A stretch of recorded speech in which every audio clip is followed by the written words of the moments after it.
खुदा हमारा मुहाफिज, ईमानदारों की मुहाफजत का वादा। खुदा पैगाम क्या दे रहा है बनी इसराइल को कि तुम मिस्र की गुलामी से तो निकल आए हो, अब मिस्र की मुसीबतें तो तुम्हारी खत्म हो गई हैं, लेकिन बियाबान भी इतनी अच्छी जगह नहीं है जिसमें से तुम्हें गुजरना है। तो पहले ही खुदा ने ये कलम बंद करवा दिया कि बनी इसराइल जब जब इन मुश्किलात में से गुजरेंगे तो मेरा कलाम उन्हें तसल्ली और इत्मीनान देता रहेगा और उन्हें याद दिलाता रहेगा कि खुदा कादर मुतलिक जो है, ऑलमाइटी गॉड, हमेशा तुम्हारी हिफाजत और तुम्हारी प्रोटेक्शन करता रहेगा ताकि वो तसल्ली पाए। सब तैयार हैं कलाम सुनने के लिए? आमीन, ग्लोरी टू गॉड। मैंने पिछले दिनों भी बताया था कि ये दुनिया दुआ वाले लोगों को पसंद नहीं करती। गॉडली पीपल इस दुनिया में फिट नहीं है। जिनका तवक्कुल, जिनका ईमान, जिनका भरोसा खुदा और उसके कलाम पर है।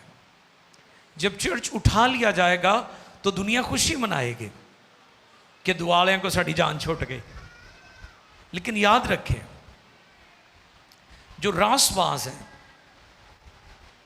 जो ईमानदार हैं, वो दुनिया में अपने नकूश छोड़कर जाते हैं। आमीन। दुनिया ने जब पहली सदी में हुकूमतों ने, ताकतों ने, लादीन दुनिया ने खुदाम यीशु के शागिर्दों को शहीद किया, वो समझते थे क्रिश्चियनिटी, मसीहत दुनिया से ख़त्म हो जाएगी। लेकिन आज दुनिया के लिए पैगाम है कि क्रिश्चियनिटी का, मसीहत का 8 अरब की आबादी में सबसे ज़्यादा नंबर है। दुनिया ईमानदारों को मिटा नहीं सकती।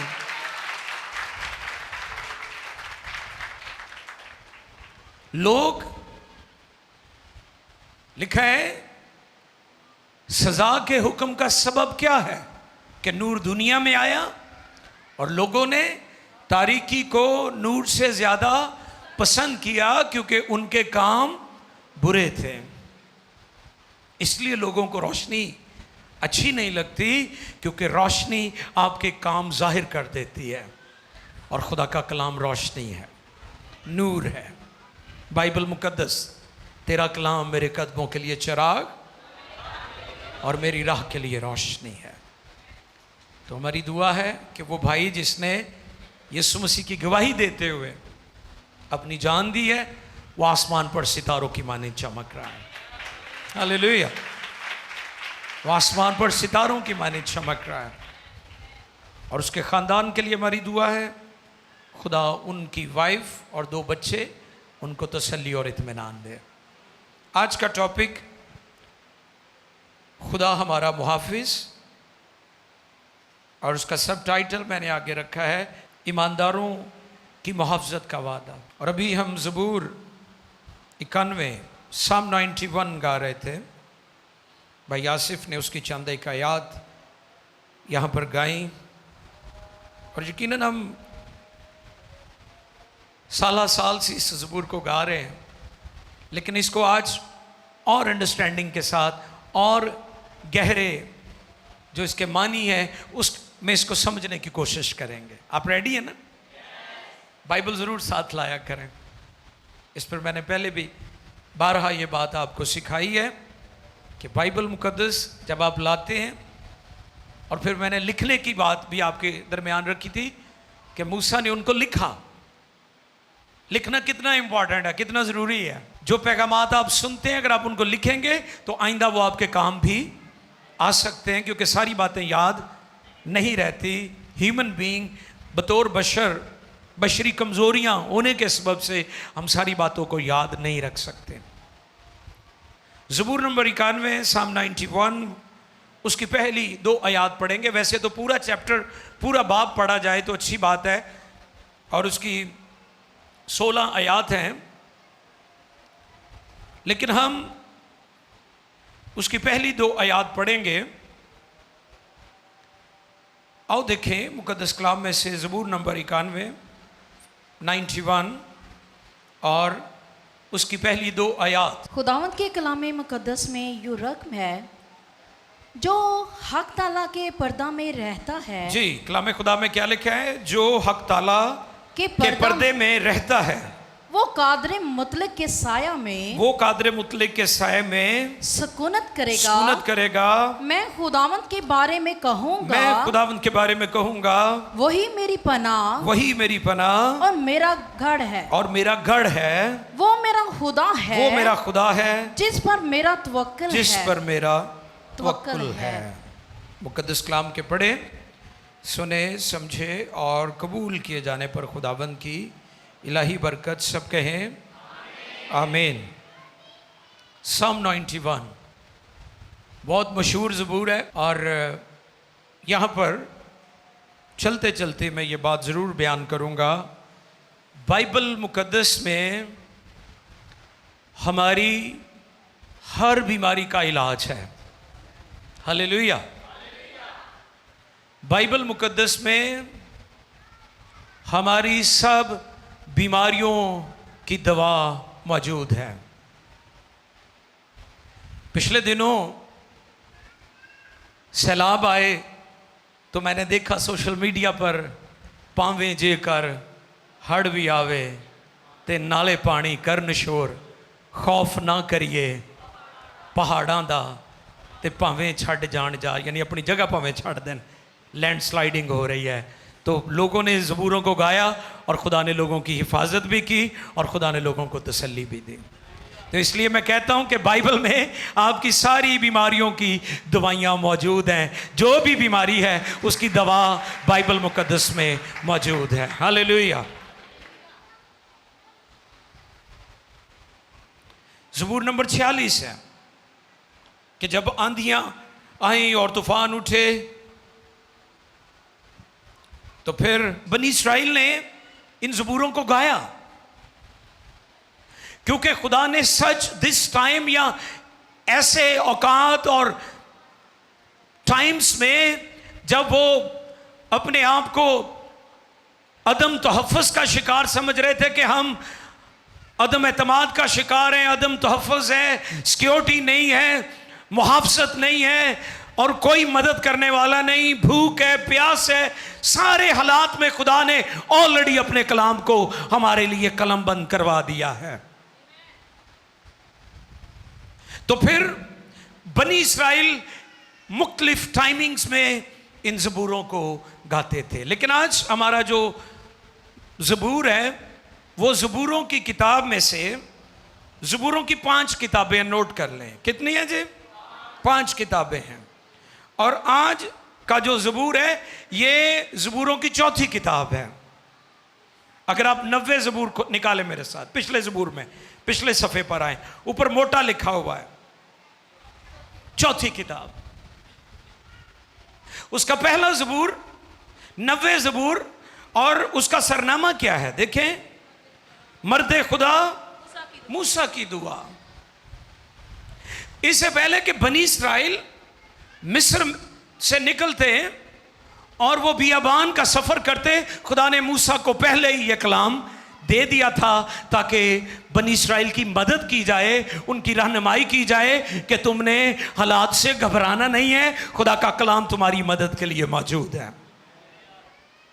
अब Psalm 91 ज़बूर 91 जो है उसका सरनामा नहीं है हमारे पास। और अगर आप ज़बूर 90 की पहली आयत पढ़ें, देखें जी जरा पहली आयत, मूसा क्या लिखते हैं? मर्दे खुदा मूसा की दुआ। हाँ जी, मर्दे खुदा मूसा की दुआ। या रब पुश्त दर पुश्त तू ही हमारी तू ही हमारी पनाहगाह रहा है। इससे पेशतर के पहाड़ पैदा हुए या जमीन और दुनिया को तूने बनाया अज़ल से अब तक तू ही खुदा है। ज़बूर 90 का आगाज भी वही है और ज़बूर 91 का आगाज भी वही है। तो बाइबल के मुफस्सिरीन कहते हैं मोस्ट प्रोबेबली के 91 जो साम है वो भी मुकद्दस मूसा ही ने कलम बंद किया है, क्योंकि उसके ऊपर सरनामा नहीं है कि ये कब लिखा गया, कैसे लिखा गया। इसका ऑथर, इसका लिखने वाला, लिखारी, मुसन्निफ कौन है? तो थियोलॉजियन मुफस्सरीन का ये ख्याल है कि इस ज़बूर 91 को भी मुक़द्दस मूसा ही ने कलम बंद किया है, क्योंकि जो ज़बूर 90 है ये उसी का तसलसल हमें नज़र आता है, उसका दूसरा हिस्सा हमें लगता है। अब आज जो मौजू है हमारे सामने वो क्या है? खुदा हमारा मुहाफिज, ईमानदारों की मुहाफ़ज़त का वादा। ज़बूर 91 हमें ये पैगाम देता है कि अगर हमारे अंदर ये एहसास पैदा हो गया है कि हम महफूज नहीं हैं, तो फिर ये बेस्ट ज़बूर है कि आप इसको पढ़ें, आप इसको अंडरस्टैंड करें, और जब जब आप अपने आप को गैर महफूज समझें, इस ज़बूर को पढ़ें, आप देखिएगा खुदा आपको तसल्ली, ज़ोर और आपकी हिफाजत फरमाएगा। हालेलुया। ज़बूर की चौथी किताब का दूसरा ज़बूर, मुक़द्दस मूसा ने बियाबानी सफ़र से पहले इनको कलम बंद किया। मोस्ट प्रोबेबली जो बात हम कर रहे हैं कि हमारी जो हिस्ट्री है, तारीख़ है, वो हमें बताती है। इसको दो हिस्सों में किया गया। इसकी 16 वर्सेस हैं। इसका पहला हिस्सा पहली आयत से लेकर 8वीं आयत तक है, और दूसरा हिस्सा 9वीं आयत से लेकर फिर 16वीं आयत मुक़द्दसा तक है। पहला हिस्सा जो है वो दावत आम है, सब के लिए है, उसमें सब कौमें शामिल हैं। लेकिन जो दूसरा हिस्सा है वो खालिस्तन ईमानदारों के लिए है, जिन्होंने हक तालों को अपना मस्कन बना लिया है, जिन्हें निजात मिल गई है, जिन्होंने तौबा कर ली है, जिन्होंने बपतिस्मा लिया, नई पैदाइश का तजर्बा जिनको हो गया। दूसरा हिस्सा खालिस्तन ख़ास तौर पर उनके लिए कलम बंद किया गया है। और फिर जब हम गौर करते हैं उसकी पहली आयत मुक़द्दसा पर, जो हक ताला के पर्दे में रहता है, जो हक ताला के पर्दे में रहता है, वो कादर मुतलिक के साया में सुकूनत करेगा। मैं खुदाम के बारे में कहूँगा, वही मेरी पनाह और मेरा गढ़ है। खुदा के बारे में यहाँ पर 4 बातें बड़ी ख़ास की हैं, यानी उसके 4 जो सफ़ाती नाम हैं जो खुदा की ज़ात को पेश करते हैं, वो बड़े गौर तलब हैं। नंबर 1, हक ताला, इंग्लिश मोस्ट हाई। हक ताला इंग्लिश में मोस्ट हाई, यानी वो खुदा जो बुलंद बाला है, जो कादर मुतलिक है, जो इख्तियार और कुदरत का मंबा है। और दूसरा कादर मुतलिक, इंग्लिश में ऑल माइटी। क्या कहते हैं? ऑल माइटी, जिससे मुराद सब चीजों पर कादिर। हालेलुया। सब कुछ कर सकता है, जो आदमियों से नहीं हो सकता वो खुदा से हो सकता है। जहां आपकी अकल, आपकी अप्रोच, आपकी सेंस, आपकी विजडम कहती है कि अब ये ही लिमिट है, वहां से फिर खुदा शुरू करता है। और फिर तीसरा नाम क्या है? मैं खुदावन के बारे में कहूंगा। दूसरी आयत में मैं खुदावन के बारे में। तीसरा नाम क्या है जी? खुदावन, यूनानी क्रियोस, इब्रानी यावे। और पहली आयत हमें क्या सिखा रही है? जो हक ताला। और चौथा नाम, चौथा जो टाइटल या खुदा की सिफ्त वो बयान कर रहा है वो है और मेरा गढ़ है। मेरा गढ़ है। और गढ़ के लिए अगर आप नोट करना चाहें तो नोट कर लीजिए कि खुदा हमारा गढ़ है। गढ़ के लिए इब्रानी एलोहे इस्तेमाल हुआ है, जिससे मुराद है एलो हीम, यानी एलोहीम खुदा जो है ये उसकी सिफ्त है, वो हमारा खुदा है और ऐसे काम करने की कुदरत रखता है, एलोहीम। अब हम गौर करते हैं, पहली आयत में लिखा है जो हक ताला के पर्दे में रहता है। पर्दा समझते हैं ना, पर्दा किसे कहते हैं जी? नहीं, ये टेंट के मानों में आता है, कनोपी जैसे होती है ना, जैसे बाहर हम टेंट लगाते हैं, ये उन मानों में है। एक कर्टन होता है ना, जैसे ये कर्टन है, ठीक है, पीछे चीज़ें छिपी हुई हैं, ये उन मानों में नहीं है, ये कवरिंग के मानों में है। किसके मानों में है? कवरिंग के। आपको आगे पीछे से, ऊपर से, साइडों से, दाएं बाएं, आगे पीछे से उसने कवर किया हुआ है, अंडर द विंग। वो आगे चलकर हम सीखेंगे इस बात को भी कि आप उसके परों के नीचे, यानी उसके अंडर द विंग आ गए हैं, उसके परों के नीचे आ गए हैं, तो आप कवरिंग में आ जाते हैं। अब यहां पर खुदा पैगाम क्या दे रहा है बनी इस्राएल को कि तुम मिस्र की गुलामी से तो निकल आए हो, अब मिस्र की मुसीबतें तो तुम्हारी खत्म हो गई हैं, लेकिन बियाबान भी इतनी अच्छी जगह नहीं है जिसमें से तुम्हें गुजरना है। तो पहले ही खुदा ने यह कलाम कलम बंद करवा दिया कि बनी इस्राएल जब जब इन मुश्किलात में से गुजरेंगे तो मेरा कलाम उन्हें तसल्ली और इत्मीनान देता रहेगा और उन्हें याद दिलाता रहेगा कि खुदा कादर मुतलिक जो है, ऑलमाइटी गॉड, हमेशा तुम्हारी हिफाजत और तुम्हारी प्रोटेक्शन करता रहेगा ताकि वो तसल्ली पाए। आमीन।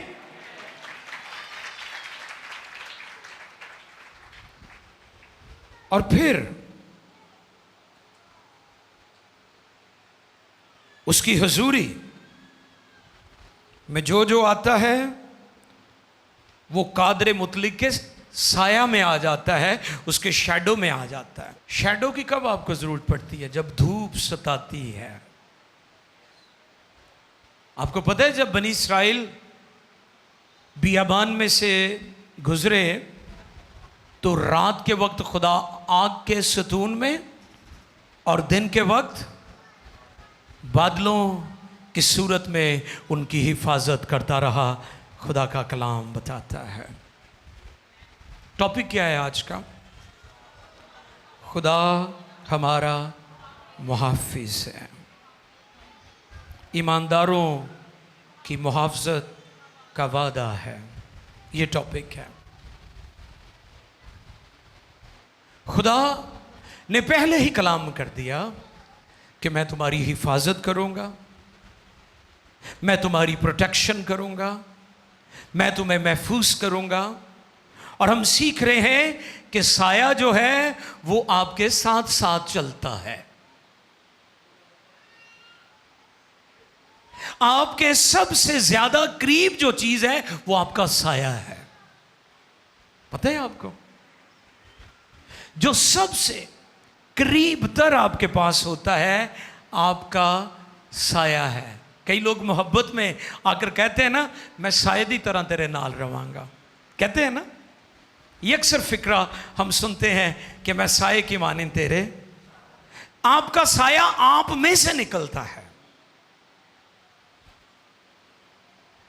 तो जब खुदा का साया आपके साथ है तो फिर किसी दीवार के साये की आपको जरूरत नहीं पड़ती। जब खुदा बनी इस्राएल के साथ था तो फिर दरख्तों के साये की जरूरत नहीं थी, क्योंकि खुदा ने अपनी हुजूरी का तंबू ताना हुआ था और वो उनको महफूज किए हुए था। ये वादा था उसका। इसलिए ये ज़बूर हमें पैगाम देता है कि खुदा हमारा मुहाफिज है, खुदा हमारी हिफाजत करता है। हम जिंदगी की हार्डशिप में से गुजरते हैं, जिंदगी की तलखियों में से गुजरते हैं, दुखों और बीमारियों में से गुजरते हैं, लेकिन खुदा साये की मानेन हमारे साथ साथ होता है। ये वादा है खुदा का। इस बात को हमेशा याद रखें कि वो साये की मानेन आपके साथ साथ होता है।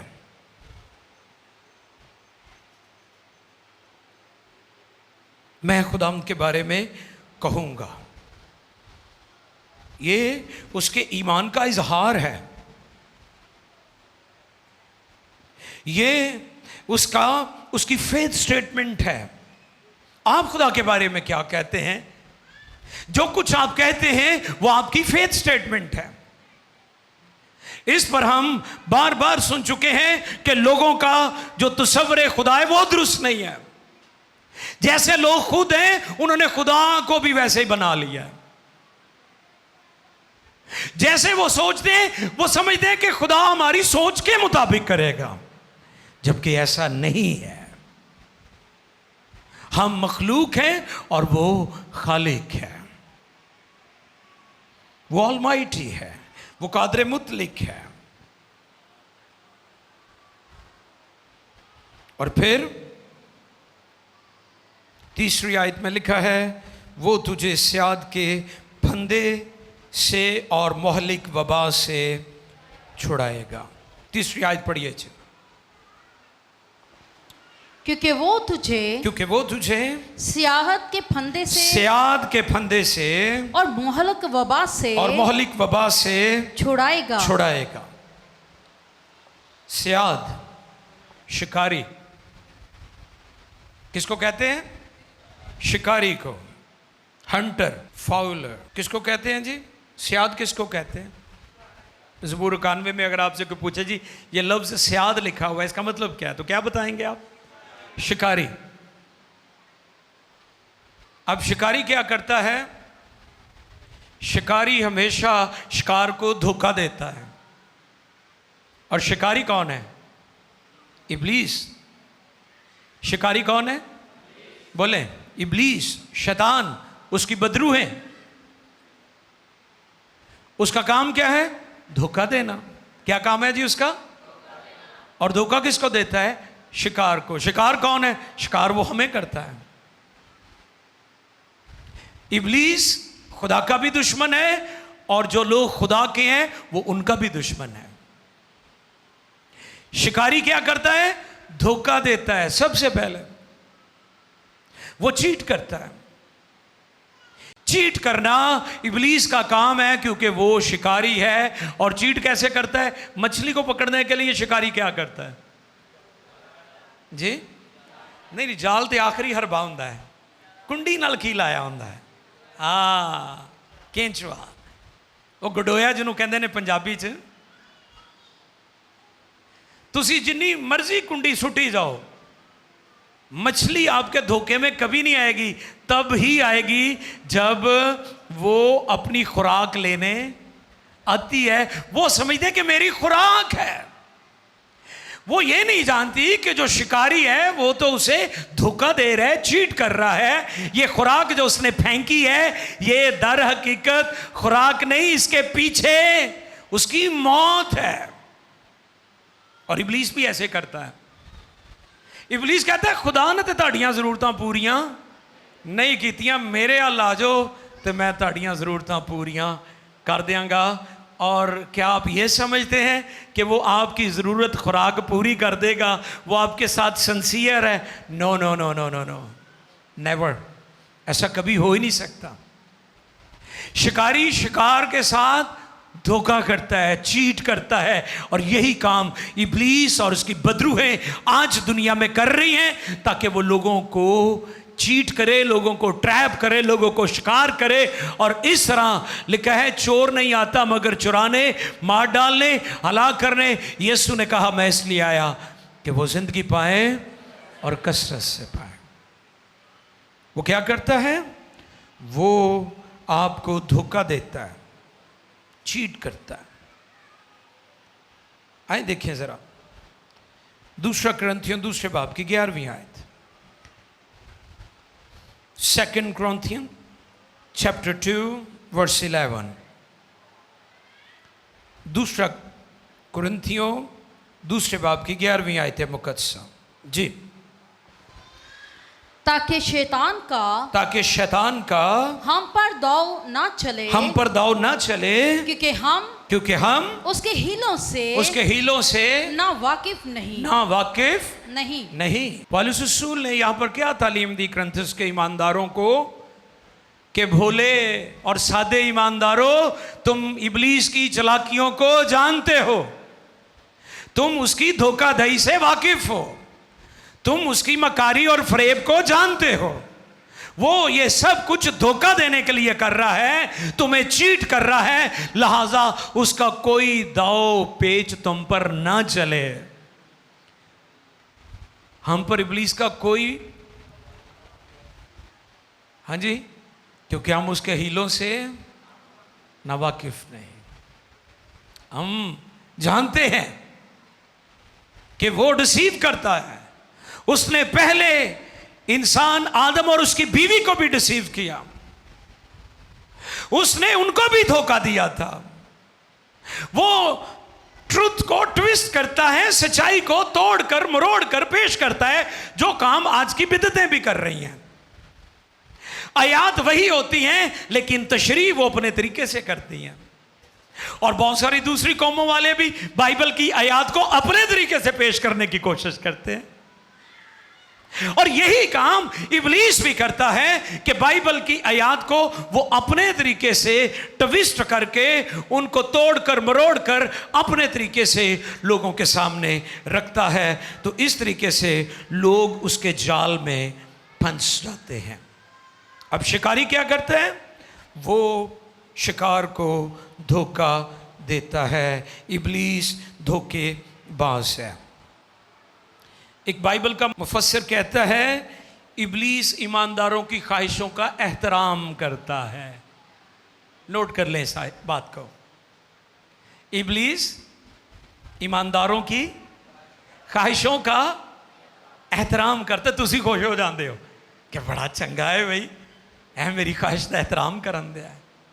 उसे पता चल जाए इनू लालच ना बड़ा प्यार है, यानी माल पानी, तो वो क्या करेगा? आपके ऊपर वही कुंडी डालेगा जो माल पानी वाली है, रुपए पैसे वाली, दौलत वाली। इब्लीस को पता चल जाए ना, ये लालची शख्स है, ये ग्रीडी पर्सन है। जो लालच है इसकी हड्डियों में है, इसकी सोचों में है, इसके खून में लालच है, नस्ल दर नस्ल। वो आपके सामने दौलत को आजमाइश बनाकर पेश करेगा, आपको फंसा लेगा। आप कहेंगे वाह, इसने मेरी ख्वाहिश का एहतराम किया है। No no no no no no no. दुनियादारी, फैशन की लगन, मादा परस्ती, वो आपके ऊपर मादा परस्ती के तीर चलाएगा, जाल फेंकेगा, आपको इसी तरीके से वो अपने जाल में फंसाएगा। क्योंकि वो शिकारी है, उसका काम धोखा देना है। शिकारी हमेशा शिकार को धोखा देता है। इब्लीस लोगों को हंट करने के लिए, शिकार करने के लिए उसी तरह की आजमाइशें, फैशन की लगन और दुनियादारी और मादा परस्ती और मादी चीजें और दिखावा और बल्ले बल्ले और वाह वाह। कई लोगों को तारीफें सुनने की बड़ी आदत है, वो आपको तारीफों के जाल में फंसा देगा। कई लोग जज्बाती तौर पर उसके कब्जे में चले जाते हैं। उसे पता ये इमोशनल है और इसके इमोशंस इसके कंट्रोल में नहीं है, वो इमोशनली आपको अपने ट्रैप में कर लेगा, लिहाजा आपकी इज्जत तार तार हो जाएगी। फिर शोहरत की लगन, वो फिर आपके ऊपर शोहरत का जाल डालेगा। मकसद क्या है? आपको शिकार करना। और कलाम में लिखा है कि जो हक ताला के पर्दे में रहता है वो कादर मुतलिक के साये में सुकूनत करेगा। मैं खुदा के बारे में कहूंगा, वही मेरी पनाह और मेरा गढ़, मेरा खुदा, वो तुझे सियात के फंदे से बचाएगा। अगर इस ज़बूर की आपको अंडरस्टैंडिंग आ गई तो फिर आप सियात के फंदे से बच सकते हैं। इसलिए आप सिर्फ गाया ही ना करें ज़बूरों को अंडरस्टैंड भी किया करें कि जो कुछ हम गा रहे हैं उसके लिटरली मानी क्या है, लिटरेचर क्या कह रहा है, और उसके जो इल्म इलाही और गहरे मानी है वो क्या है, किन हालात में लिखा गया, किन के लिए लिखा गया। इस बात को समझना, अंडरस्टैंड करना बहुत ज़रूरी है। चौथी आयत जो आसफ भाई कह रहे थे, अंडर द विंग्स, आओ देखें चौथी आयत मुकद्दसा। वो तुझे अपने परों से छिपा लेगा। वो तुझे अपने परों से छिपा लेगा और तुझे उसके बाजुओं के और नीचे तुझे उसके बाजुओं के नीचे पनाह मिलेगी। उसकी सच्चाई ढाल और सिपर है। Thank you. 4 इकसाम की चीजें हैं यहां पर। बाजू ताकत को जाहिर करते हैं। कहते ने जे तेरियां बावां च नहीं ताकत है ना तो फिर छुड़ा ला मेरे को। और हम क्या गाते हैं? तेरी हैकल दे विच कीता तेरी रहमत भरपूर हाथ सजा तेरा ते सच्चाई नाल रहमान। आओ ऐसे खुदा के लिए जोरदार तालियां बजाओ। जे ते तुसी खुदा दे हत्थ दे थल्ले हो, खुदा दे हत्थां च रहिंदे हो, तो फिर तो तुहाडा कोई कुछ नहीं बिगाड़ सकता। तो जे तुसी किसी होर दे हत्थां थल्ले हो तो फिर कोई गारंटी नहीं कि तुहाडा किदों खात्मा हो जाना है। तो इसलिए बेहतर है कि खुदा के हाथ के नीचे रहना सीखें। बाजू और पर जो होते हैं विंग्स, वो तहफ़्फ़ुज़ को पेश करते हैं।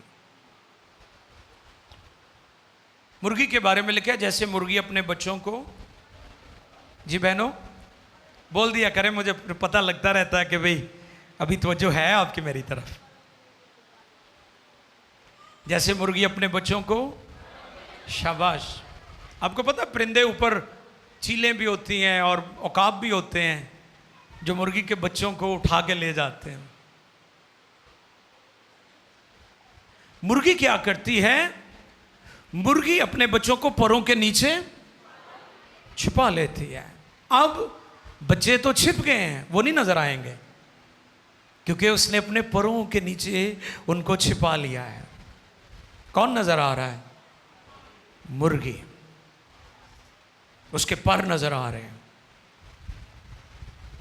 और जो हमलावर है, जो शिकारी है, वो आता है और वापस चला जाता है क्योंकि जिनको वो शिकार करना चाहता है अब वो महफूज जगह पर चले गए हैं। इब्लीस आपकी तरफ बढ़ेगा, इब्लीस आपको टारगेट करने की कोशिश करेगा, इब्लीस आपके बच्चों को टारगेट करने की कोशिश करेगा, लेकिन जब आप खुदा के परों के नीचे होंगे, under the wings of father God, आसमानी बाप के परों के नीचे, तो फिर इब्लीस को आपका सामना नहीं करना पड़ेगा, उसे खुदा का सामना करना पड़ेगा। अब वो खुदा का सामना कभी भी नहीं कर सकता क्योंकि इब्लीस मखलूक है और खुदा खालिक और कादर मुतलिक है और वो उसका मुकाबला नहीं कर सकता। और इसलिए तो लिखा है तुम सब जितनों ने मसीह यीशु में शामिल होने का बपतिस्मा लिया, मसीह को पहन लिया। हालेलुया। किसको पहन लिया? जिसको पहना है वो नजर आएगा, क्योंकि अब आप नहीं हैं, आपने मसीह को पहन लिया, तौबा कर ली, निजात के लिए पानी का बपतिस्मा ले लिया, अब आपने मसीह को पहन लिया है। और जब इब्लीस आप पर हमला करेगा तो वो आप पर नहीं, उसको मसीह का सामना करना पड़ेगा और वो मसीह का सामना नहीं कर सकता क्योंकि यीशु ने कोहे कलवरी के मकाम पर उसकी खोपड़ी को कुचल दिया है, वो उस पर गालिब नहीं आ सकता। तो इसलिए ये ज़हन नशीन कर लें कि जो लोग खुदा के परों के नीचे होते हैं वो महफूज होते हैं।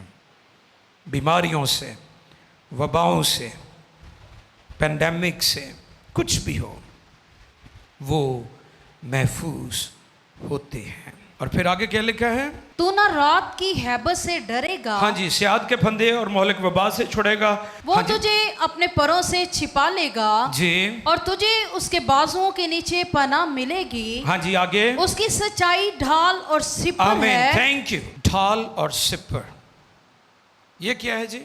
ढाल और सिपर, शील्ड एंड रैनपार्ट। ये अरबी की ज़ुबान है। ये जो शील्ड की बात हो रही, सिपर की बात हो रही है, ये आर्मी का तहफ़्फ़ुज़ है। कौन सा? आपको पता, आर्मी ने अपने फौजियों को ज़बरदस्त तहफ़्फ़ुज़ के लिए चीज़ें दी होती हैं। जब कभी किसी मुल्क में कोई अनरेस्ट हो जाए तो आपने देखा है कि वो बड़े बड़ी शील्ड होती हैं पुलिस के पास, आर्मी के पास, कि अगर उनका मुकाबला होता है मुखालफीन से या किसी बड़े मोब से, तो वो अपनी शील्ड को इस्तेमाल करते हैं। और पिछले दिनों भी मैं देख रहा था कुछ कंट्रीज़ में अनरेस्ट हुआ, तो जब लोग उन पर पथराव कर रहे हैं, जब लोग उनको मार रहे हैं, तो उन्होंने अपनी शील्ड आगे की हुई है। अब शील्ड उनको तहफ़्फ़ुज़ देती है, महफूज कर लेती है। यहाँ पर ज़बूर नवीस ये बात कह रहा है कि खुदा मेरी सिपर है। और ढाल जैसे कलों में फौजी आर्मी महफूज होती है, चारों तरफ से उनको महफूज किया जाता है। आज भी आप कैंटेरियस में जाएं तो वहां पर बड़ी सख्ती है, बड़ी चेकिंग के बाद लोगों को एंटर किया जाता है, क्योंकि उनके फौजी, आर्मी के फौजी उनके लिए बहुत ज़्यादा कीमती होते हैं। वो उनकी जान की हिफाजत के लिए बड़े बड़े अच्छे इंतज़ामात करते हैं। हमारा खुदा हमारी हिफाजत के लिए हमेशा जागता है और हमारी फ़िक्र करता है। 5वीं आयत, तू न रात की हैबत से, तू न रात की हैबत से डरेगा जी, न दिन को उड़ने वाले तीर से, न दिन को उड़ने वाले तीर से, न उस वबा से, न उस वबा से जो अंधेरे में चलती है, जो अंधेरे में चलती है, न उस हलाकत से, न उस हलाकत से जो दोपहर को वीरान करती जो है, दोपहर को वीरान करती है। Thank you. पिछले दिनों भी हमने सीखा था ओपन एंड हिडन डेंजर्स, खुले और पोशीदा या छिपे हुए खतरात। ये वही बात है कि एक वो खतरा है जिसके बारे में आप जानते हैं। कई लोग हमेशा खौफ में मुब्तला रहते हैं कि मिन्नू कोई जहरीली शय ना खवा देना। ये कौन सा डेंजर है? ये हिडन डेंजर है, छिपा हुआ, जिसके बारे में आपको नहीं पता कि इन्हें इस खाने च मैनू की पा के देता है।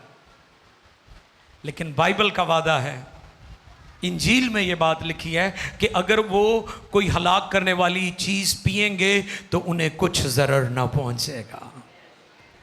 इसलिए अगर कोई सच्चा मसीही है उस पर कोई जादू टूना टोटका नहीं चलता, कोई अफसून, कोई फालगिरी, कोई जंतर मंतर उन पर नहीं चलता।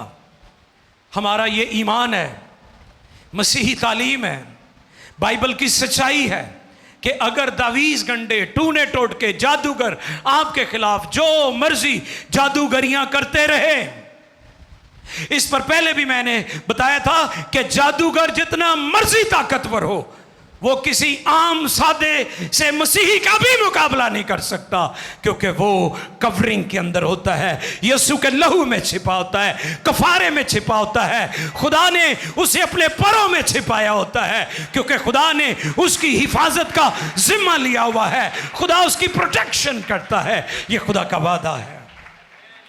इसलिए आप जहां मर्जी जाएं, कईयां दे बच्चों को नज़र बड़ी लगती है। थोड़े दिन पहले भी चांद ग्रहण लग्या सी ते चंगे लगे हुए सन नजूमी इस पासे लोगों को डराने लई।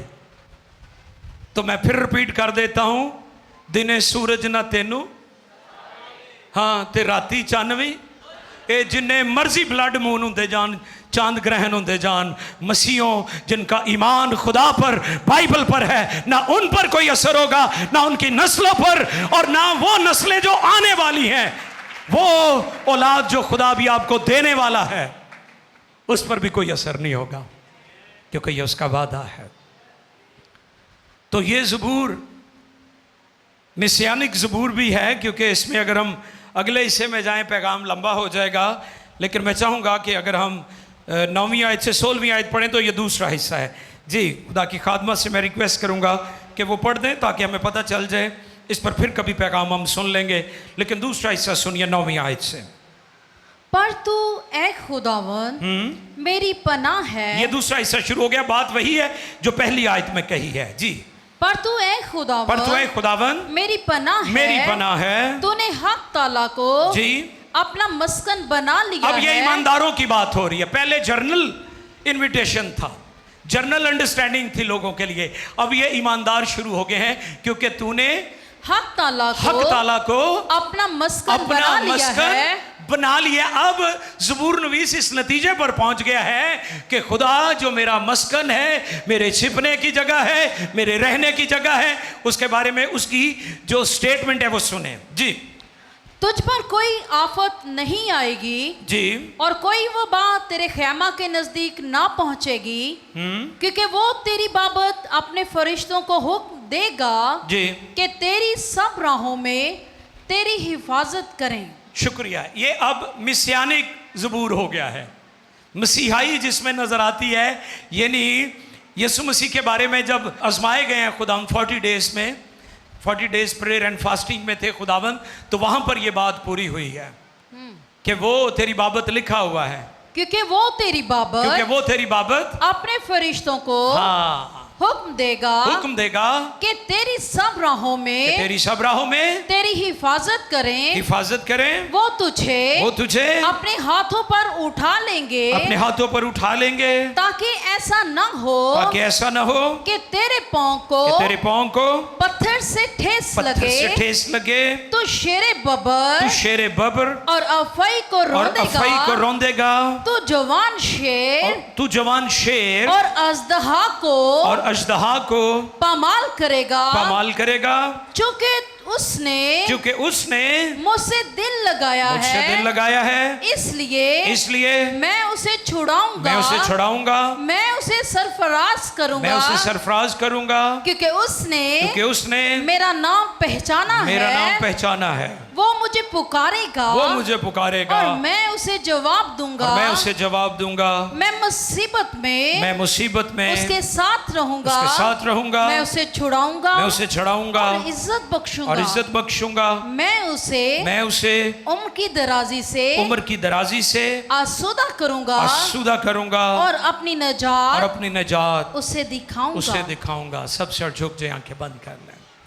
खुदा का कलाम वादा फरमाता है कि वो हमारी हिफाजत करेगा, जो सबसे आला और मोतबर है। और इब्रानी लफ्ज एरियोन, इससे मुराद के माबूदों में उसके जैसा कोई और नहीं, वो सब माबूदों से आला और बाला है। दुनिया के माबूद महज बुत है, वो लकड़ी है, वो पत्थर है, लेकिन जिंदा खुदा यावे खुदा जो जिंदगी का मंबा कादरे मुतलिक है, ऑलमाइटी है, आओ उसके हुजूर अपने आप को पेश करें। इब्लीस शिकारी है, वो आपको शिकार करना चाहता है, वो आपके बच्चों को शिकार करना चाहता है, वो आपको चीट करना चाहता है, वो आपको धोखा देना चाहता है, वो अपने खानदानों को, आपकी फैमिलीज को, आपकी औलाद को, आपके शोहर को, आपकी बीवी को, आपकी फैमिली मेंबर्स को शिकार करना चाहता है। लेकिन वो तुझे स्याद के फंदे से, जो इब्लीस ने आपके लिए फंदे और जाल बिछाए हैं, सुने, बारूदी सुरंगें, ये वो सुरंगें होती हैं जो लोगों को नजर नहीं आते। अक्सर ऐसे इलाकों में जो जंग ज़दा इलाके होते हैं, वहां पर बारूदी सुरंगें होती हैं और लोग नावाकिफ होते हैं, और चलते चलते बारूदी सुरंगें फट जाती हैं और इंसान हलाक हो जाते हैं, अपने अज़ा खो देते हैं। खुदा आपको महफूज करेगा। ओपन एंड हिडन डेंजर जो है आपके लिए, वो ख़तरा जो नज़र आता या छिपा हुआ है, वो आपको महफूज करेगा। दोनों हाथ उठाएं और दुआ करना शुरू करें। पहला हिस्सा जनरल अंडरस्टैंडिंग, आम लोगों के लिए पैगाम, कौमों के लिए पैगाम, जो खुदा यहोवा को नहीं मानती उनको भी खुदा बुलाता है, उनको भी खुदा दावत देता है। जिंदगी का खुदा जो कादरे मुतलिक खुदा है, हक ताला, एरियोन, मोस्ट हाई गॉड, वो आपको बुला रहा है, वो आपको कह रहे हैं मेरे पास आ जाओ, मेरे साए के नीचे आ जाओ। धूप तुम्हें नहीं सताएगी, दरख्त और दीवारों के सायों की जरूरत नहीं पड़ेगी जब आप उसके साए के नीचे आ गए। और साया साथ साथ चलता है, वो आपके साथ साथ रहेगा। सुनिए गौर से, बियाबान में खुदा की हजूरी उनका डॉक्टर भी बनी रही। खुदा की हजूरी डॉक्टर का काम भी करती है। वो ना बीमार हुए, ना उनकी जिंदगी में किसी तरह की कोई मोहताजी थी। बियाबान में वो उनकी सब जरूरतों को पूरा करता रहा। और औरतों ने बच्चों को भी जन्म दिया। वहां पर किसी गायनाकोलॉजिस्ट की जरूरत नहीं पड़ी, क्योंकि खुदा की हजूरी उनकी जरूरत पूरी कर रही थी। वहां पर किसी सर्जरी की जरूरत नहीं पड़ी, क्योंकि खुदा की हजूरी उनकी हिफाजत कर रही थी। खुदा के जलाल ने उन्हें घेरा हुआ था और उनके कपड़े भी नहीं फटे और जूतों के तलवे भी खराब नहीं हुए, क्योंकि खुदा की हजूरी ने उन्हें घेरा हुआ था।